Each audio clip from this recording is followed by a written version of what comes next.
When it comes to the admin, first we're going to start with the list organizational information. For us to complete that, you will just click on there, and then it shows you the score that you have allocated. If you haven't rated, obviously the score will be 0.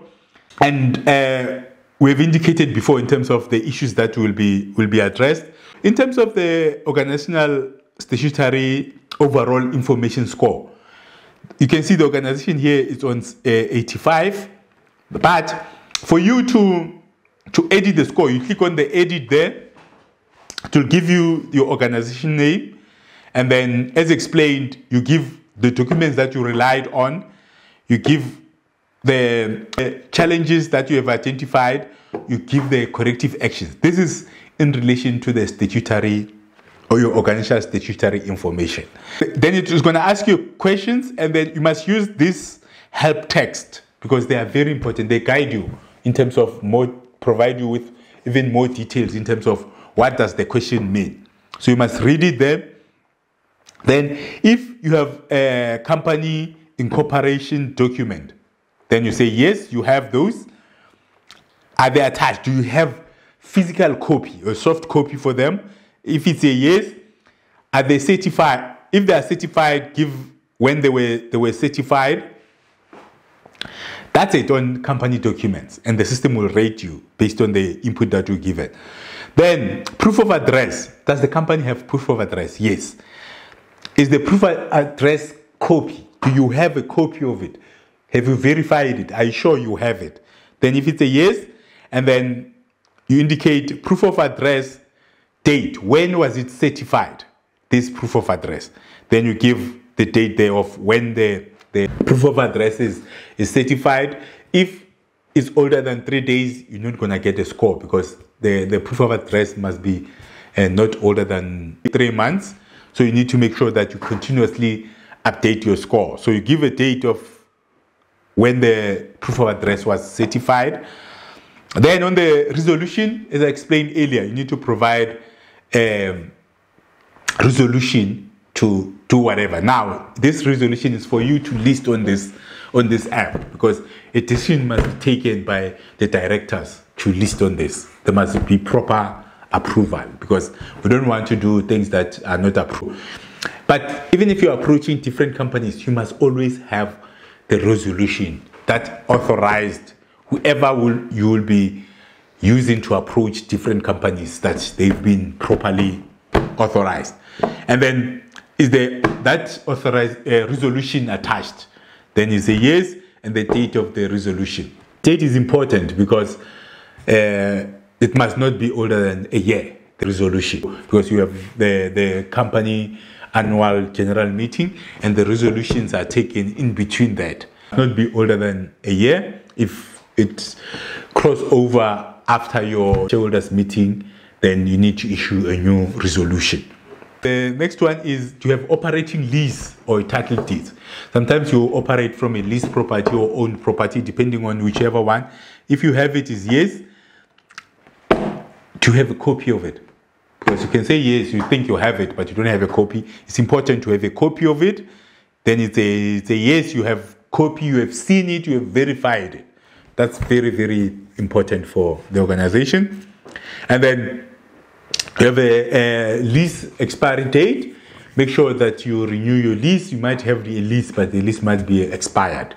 So depending on your end date of your lease, and then please make sure that you complete it as accurate as possible, because as a facilitator or as an entrepreneur, because the assessor, when the assessor comes, then you look at what you have done, what dates have you put in there, are they still accurate dates or not? So somebody else will come and verify. So you don't want to be seen as a dishonest person. Put the date of your lease end date.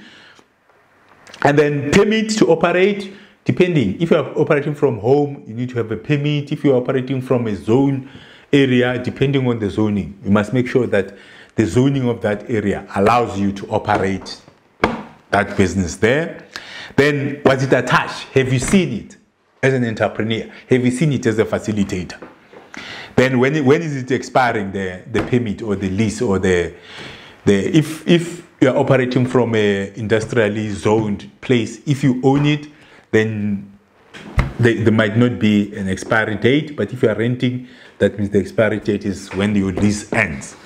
And then if it's a permit, wherever the permits have expiry date, you need to put in the date that they expire. And then you have reference letters. You can see there, the reference letters must have at least 3, but recommended, that's the minimum. Recommended have 5 reference letters all the time. 5 reference letters. And then there must be from your main customers. Because you can get a reference letter from anyone just for the sake of getting a reference letter. But that's not, it's not good, because whoever who wants to give you access to market will want to see relevant reference letters. Will go a long way for people to give you an opportunity. You must give them accurate information, one, and then when you're giving them the reference letters, it must be from your main customers or for the service that you will be seeking access to market for. So it's very, very important to make sure that those reference letters are for relevant services that you are providing, and then that's the services that you are looking for market or you want to access market for. So they must be very relevant. Are they there attached? You might have a reference letter thinking, but this is just to make sure that you've seen them, you verify them, that they exist, so that whenever they are required, they can be submitted immediately. If you don't have them, you don't have access to them, you don't have file, please don't say yes. Just say no or not applicable if you don't have. Then the last one is on the shareholders agreement. If you're not alone in the business, make sure that you enter into a shareholders agreement.